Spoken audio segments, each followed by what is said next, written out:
வீரர்கள் ஒவ்வொருவரையும் எப்போதும் இந்த இயக்கம் நடைபெற்று கொண்டே இருக்கும். அதனால்தான் இந்த மேடையில் இனப்புறத்தில் நீங்கள் பார்க்கிறீர்கள் நூற்றுக்கணக்கான சுயமரியாதை சுடரொலிகளுடைய பெருஞ்சுவதிக்கு அமைக்கப்பட்டிருக்கிறது. இவர்கள் மட்டுமல்ல, தமிழ்நாடு முழுக்க பல்லாயிரக்கணக்கான பல லட்சக்கணக்கான சுயமரியாதை வீரர்களின் உழைப்பு தான் இன்றைக்கு தமிழர்களை தலைநிமிர்த்தி இருக்கிறது என்கிற உணர்வோடு அனைவருக்கும் வீர வணக்கத்தை தெரிவித்து தன்னுடைய உரையில் முதல் பகுதியை அமைத்துக் கொண்ட தமிழர் தலைவர் மாணவர்கள் ஐயா ஆசிரியர் அவர்கள், தமிழினத்தை வழிநடத்தும் தலைவர் அவர்கள் இந்த நிகழ்வில் தலைமை உரைகளில் விளங்குகிறார்.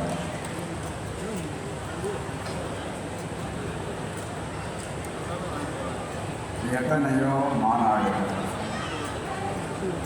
சுயமரியாதை இயக்கம் தொடங்கிய முன்னும் எண்ணம் திராவிட இயக்க வரலாற்றை படைத்தவர்களே மாநாடுகள் என்ற மிகப்பெரிய ஒரு சரித்திரத்தை தொடர்ந்து நடத்தி கொண்டு இன்றைக்கும் நாளைக்கும் உலகமே பெரியார் மயம், பெரியார் உலகமயம் என்பதை லண்டனிலே சென்று ஆக்ஸ்போர்ட் பல்கலைக்கழகத்தில் தந்தை பெரியார் படத்தை திறந்து வைத்து பெரியார் தான் இனி உலகத்தை ஆடுவார் என்பதை காட்டிய எங்கள் ஒப்பற்ற முதல்வர் மாண்புமிகு திராவிட மாடலுடைய கதாநாயகன் எவ்வளவு பேர் என்ன முயற்சி செய்தாலும் நீங்கள் உங்களால் தோற்கடிக்கப்பட முடியாத ஒரு முதல்வர் வரலாற்று இருக்கிறார் என்றால் அவர் இதோ போர் புரிந்து கொண்டிருக்கிற எங்கள் முதல்வர் என்று நாங்கள் சொல்லவில்லை, உலகம் சொல்லுகிறது, பாராட்டுகிறது, பயன்பெற்றவர்கள் சொல்லுகிறார்கள். உங்கள் திட்டத்தை கனடா பின்பற்றுகிறது, உங்கள் திட்டத்தை இந்தியாவுடைய பல்வேறு மாநிலங்கள் பின்பற்றுகள் சொல்லும்போது எங்களுக்கு ஏற்படுகிற பெருமிதத்திற்கு எல்லை இல்லை.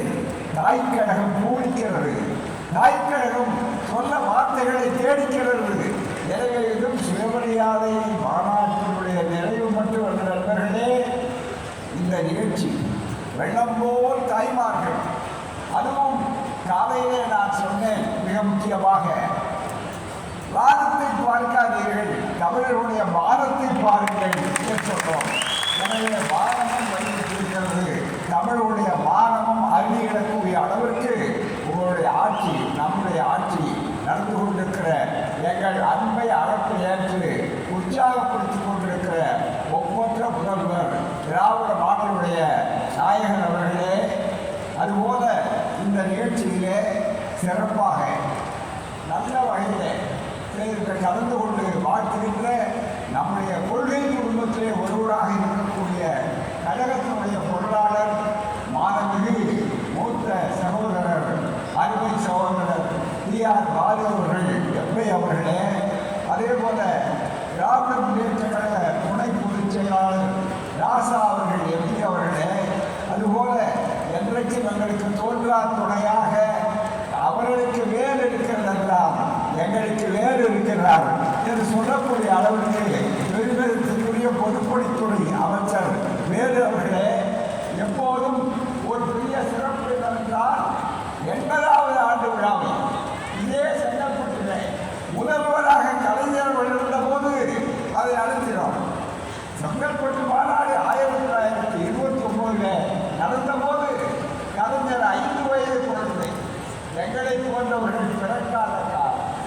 ஆனால் அதே கலைஞர் பிறகு வந்து திராவிட இயக்கம் தோன்றி களத்திலே நின்று அதே திராவிட இயக்கம், அந்த திராவிட இயக்கத்தினுடைய சுயமரியாதை இயக்கத்தினுடைய தீர்மானத்தை, மகளிருக்கெல்லாம் சொத்துரிமை என்ற தீர்மானத்தை, மகளிருக்கெல்லாம் சம உரிமை என்ற தீர்மானத்தை வடித்து காட்டிய பெருமை வரலாற்றை திராவிட இயக்கத்தை உருவாக்கிய அவர்கள் முதலமைச்சராக 80வது ஆண்டு விழாவில் செங்கல்பட்டிலே கலந்து கொண்டார். அப்போதும் நம்முடைய அருமை அமைச்சர் சகோதரர் மாண்புமிகு தாபா அன்பரசர் அவர்கள் அன்றைக்கும் நடத்தினார், அன்றைக்கும் அமைச்சர், அன்றைக்கும் திராவிட முன்னேற்ற கழக முதலமைச்சர் கலைஞர், இன்றைக்கும் எங்கள் திராவிட மாடல் ஆட்சியினுடைய நாயகன் முத்துவேல் கருணாநிதி ஸ்டாலின் அவர்கள் திராவிட மாடலுடைய முதல்வர், இன்றைக்கும் அவருக்கு அமைச்சர் தமிழரசு அவர்கள் என்றார். இதுதானே வரலாறு. ஏழை தேடி போய் புழுங்க போகிறோம் சொல்றாங்க. உங்களால் தேடி கண்டுபிடிக்க முடியாது. வேறு எங்கே இருக்கிறது அப்படிப்பட்ட அருமை தோழர்கள்? அதுபோலவே திராவிட முன்னேற்ற கழகத்தினுடைய ஒப்பற்ற அமைப்பு செயலாளர் அவருடைய பேச்சு என்றாலே எல்லோரும் கலந்துவார்கள். அப்படிப்பட்ட RS பாரதி அவர்கள் வழக்கறிஞர் சட்ட நிபுணர் RS பாரதி அவர்களே, அதுபோல மிக தெளிவாக இருக்கக்கூடிய திராவிட முன்னேற்ற கழக செயற்குழு தலைவர் TKS இளங்கோவன் அவர்களே, சட்டப்பேரவை உறுப்பினர்கள், இந்த மாநாட்டினுடைய வெற்றிக்காக அருந்துணையாக இருக்கக்கூடிய அருமை சட்டமன்ற உறுப்பினர்கள், அருமை சகோதரர் கருணாநிதி அவர்களே, SR ராஜா அவர்களே, அன்பு தோழியர் சட்டமன்ற உறுப்பினர் வரலட்சுமி அசுமதி அவர்களே, எப்போதும் சுறுசுறுப்போடு இருக்கக்கூடிய எங்கள் காஞ்சி தந்த நாடாளுமன்ற உறுப்பினர் செல்வம் அவர்களே, ஒவ்வொற்ற உழைப்பை தங்களுக்கு தந்து உற்சாகப்படுத்துகின்ற நகர்மன்ற தலைவர் சண்முகம் அவர்களே, வெள்ளம் போல் திறந்திருக்கிற அத்துணை செல்வர்களே, 102 வயதாக இருக்கக்கூடியவர் காலையில் இருந்து இன்று வரையிலே அமர்ந்திருக்கிறார். எங்கள் பெரியார் அமைப்பினுடைய சுயமரியாதை கொடுத்தாருடைய ஒவ்வொற்ற தலைவர் மாணவத்தில் இருந்து ஒரே கொள்கை ஒரே தலைவர். இன்றைக்கும் அவதானங்களை வழிகாட்டுகிறார் ஒத்தனூர் சண்முகம். இப்படி வயது இடைவெளி இல்லாமல் திறந்திருக்கிற மகா கூட்டம் பூரிப்பாக இருக்கிறது. 2 மாதங்களுக்கு முன்னாலே எனக்கு அறுவை சிகிச்சை. இன்னமும் நான் முழுமையாக வெளியே வந்து விடவில்லை. மருத்துவர் சொன்னார் கொஞ்சம் ஓய்வெடுங்கள். அதே போல மருத்துவருக்கெல்லாம் பெரிய மருத்துவராக இருக்கக்கூடிய அவர்கள் அருமை நம்முடைய முதல்வர் என்னை பார்த்து ஓய்வெடுங்கள் அவர் ஓய்வெடுப்பதில்லை, நாங்கள் ஏன் ஓய்வெடுக்கிறோம்? நீங்கள் எதற்காக ஓய்வெடுக்கிறீர்களோ உங்களை பலப்படுத்த நாங்கள் உழைக்க வேண்டாமா? உங்களை ஏதோ சாதாரணமாக நினைக்கிறேன். நீங்கள் ஒரு மின்மினி பூச்சிகளால் உங்களை ஒரு அசைக்க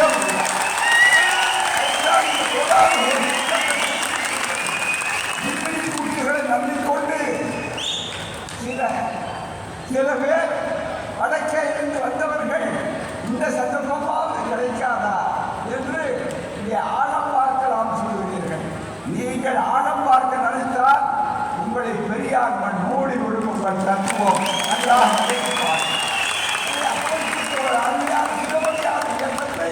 இன்றைக்கு பெற்றெடுத்திருக்கிறோம். நெஞ்சம் பூரிக்கிறது. பெரியார் உலகம் பெரியார் பேச வேண்டிய அவசியம் இல்லை. கண்காட்சி பாருங்கள், சிவபடியார் கோவிலை படிகளை பாருங்கள். பதவிக்காக வந்து இயக்கமா? இந்த இயக்கம் பதவிக்காக அந்த மக்களே, ஒடுக்கப்பட்ட மக்களுடைய உதவிக்காக, உயிரைக்காக, உரிமைக்காக என்றும் நாங்கள் இருப்போம் இல்லாவிட்டால் எனக்கு கூட பேடி வாங்கிட்டு அறுவை சிகிச்சை நடக்கிறது என்னாகும் என்ற ஒரு கவலை இருந்தது. என்னாலும் பரவாயில்லை, அவர் இருக்கிறார். இதோ மக்கள் இருக்கிறீர்கள், இயக்கம் இருக்கிறது, கொள்கை இருக்கிறது. இறுதி அவர்களே, இந்த மருந்தை விட எங்களை காப்பாற்றுவது எந்த மருந்து? கொள்கை. அந்த கொள்கைக்காக அவர் தலை ஊதிய விட மாட்டேன் சொன்னார் அல்லவா? அந்த தலை ஊத வேண்டும் சொன்னார் அல்லவா? இப்படி ஒரு முதல்வர் இதுவரை தமிழ்நாட்டின் வரலாற்றில், திராவிட இயக்க வரலாற்றில் சவாலை சந்திக்கக்கூடிய ஒரு முதல்வராக எங்கள் முதல்வர் இருக்கிறாரே. உங்களுக்கு 1000 புத்தகங்கள்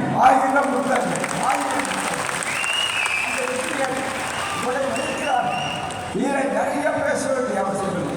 பெரியார் உலகமயம் என்பதற்காகத்தான் பெரியார் உலகம் 100 கோடி ரூபாயிலே சித்தரிக்கப்படுகிறது. நிச்சயமாக எங்களால் முடியும் என்று நினைக்கவில்லை. உங்களால் முடியும், மக்களால் முடியும். ஆகவேதான் உங்களால் முடியும். உங்கள் துணை இருக்கிறது, உங்கள் வழிகாட்டல் இருக்கிறது, உங்களுடைய தோற்றாத்துறை இருக்கிறது. எதையும் சாதித்து காட்டுவோம். எந்த இடம் நேற்று மாலை அமைச்சரெல்லாம் நாங்கள் பேசிக்கொண்டிருக்கிற போது வானத்தை பார்ப்போம். இன்றைக்கு காலையில் சொன்னபடி வானத்தை பார்க்க வேண்டாம், தமிழ் மக்கள் வானத்தை பார்க்கிறோம். அதை காப்பாற்றுவது எப்படி என்பதற்காக இன்றைக்கு வாழ்வோம். ஆனால் அதே நேரத்தில் தமிழ் மண்ணிலே அண்மையிலே ஊறி இருக்கிற பார்க்கிறோம், அதை ஒருவரும் ஒதுக்கி தள்ளுவோம். அதுதான் மிக முக்கியமானது. அப்படிப்பட்ட ஒரு சூழ்நிலையில ஒன்றே ஒரு அவருடைய பேச்சை நீங்கள் எப்படி அவரோடு கேட்க இருக்கிறீர்களோ அதுபோலத்தான் நான் இருக்கிறேன். நிறைய பேச வேண்டிய அவசியம் இல்லை. நெஞ்சம் நிறைந்திருக்கிறது. இது பேச வேண்டிய தருணம், அவரை காக்க வேண்டிய தருணம், அவரை உற்சாகப்படுத்த வேண்டிய தருணம், அவர் நண்பர் நபரல்ல என்று காக்க வேண்டிய தருணம். நல்கு கட்டைக்காரன் யாவதற்கு கெட்டிக்காரன். இந்த கூட்டத்தில் மற்றவர்களுக்கு எத்தனை இடம் கேட்பார், எங்களுக்கு எத்தனை இடம், எல்லாமே எத்தனை இடம்,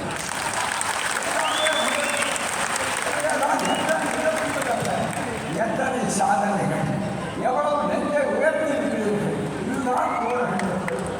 இதுதான் நினைக்க வேண்டும். அந்த அளவுக்கு நினைக்கிறார்கள். எண்ணி பாருங்கள், எவ்வளவு கட்டுப்பாடான ஒரு தலைமை, எவ்வளவு பெரிய போராட்டம். கடமை, கண்ணியம், கட்டுப்பாடு என்று அண்ணா சொன்ன 3 வார்த்தைகளிலே அண்ணா மறைந்த நிலையில் தந்தை பெரியார் துழுகிறார். நெஞ்சமெல்லாம் பதறி இரவு 2 மணிக்கு நண்பர்களே உங்களுக்கு சொல்கிறேன், ஒரு வீட்டிலே தங்கி இருக்கிறார் தந்தை பெரியார். எழுத வேண்டும், கால் முழுவாகிறார். அண்ணா மறைந்த உடனே அண்ணாவுக்கு வீர வணக்கம் செலுத்தி எழுதுகிறார். அதுக்கு ஒரு தலைப்பு கொடுத்தார். யார் எதிர்பார்க்காத தலைப்பு. அண்ணா மறைந்தார், அண்ணா வாழ்ந்தார். அண்ணா மறைந்தார், அண்ணா வாழ்ந்தார். அதிசயமான தலைப்பு. என்ன அர்த்தம்? அண்ணா என்ற உருவம் மறைந்திருக்கிறாமே தவிர அண்ணா என்ற தத்துவம் திராவிட இயக்கம் ஒருபோதும் மறையாது, குறையாது என்று நிறையும் என்று சொன்னார். அதற்கு அடுத்த கலைஞரை கட்டளையிட்டார். மிக முக்கியமாக கட்டளையிட்டார். கட்டளையிட்டது மட்டுமல்ல நண்பர்களே, மிக முக்கியமாக இருக்கக்கூடிய அளவில் ஒரு பெரிய உணர்வோடு அவர்களை வைத்தார்கள். அப்படிப்பட்ட ஒரு சூழ்நிலையிலே அதற்கு அடுத்து பரவாய் அண்ணா போய்விட்டார். கலைஞர் அவர் சாதாரண நடித்தார். ஆனால் அண்ணாவே பரவாயில்லை, கலைஞர் அல்லவா இருக்கிறார். உடனே கலைஞர் படைகிறார். உடனே இயற்கை, இன்றைக்கு நாங்கள் இருப்போம், நாளைக்கு இல்லாமல் இருப்போம், இயற்கை. இதுவரையிலே விஞ்ஞானம் சாதித்திருக்கிறது, வயது நீட்டிருக்கிறது. ஒருவேளை சாவையும் தவிர்த்தால் வாழ்ந்து காட்டுவோம். அதுதான் விஞ்ஞானம். அது ஒவ்வொரு தேவர்களால் முடியாது, இன்னொருவரால் முடியாது, அறிவியல் மூலம்தான் முடியும். நடக்கட்டும். ஆனால் அது ஒருவர் இருந்தாலும் கூட ஒரே ஒரு செய்தி என்னவென்றால், யார் இருந்தால் இந்த இயக்கம். அதற்கு பிறகு கலைஞர் வந்தார். கலைஞருடைய ஆட்சி என்னென்ன செய்யலாம் நினைத்தார். நடமாடி விட்டவர்.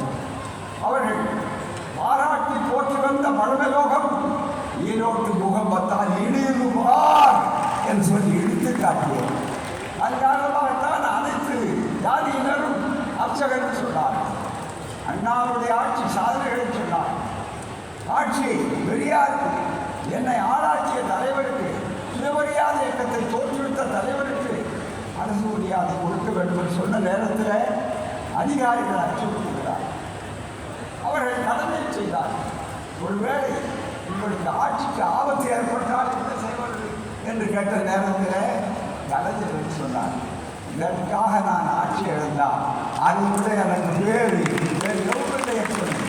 எனவே தான் இந்த திராவிட இயக்கத்திலே வடக்கே இருந்து வருகிறவர்களுக்கு சொல்லுகிறோம், மிரட்டி பார்க்காதீர்கள்.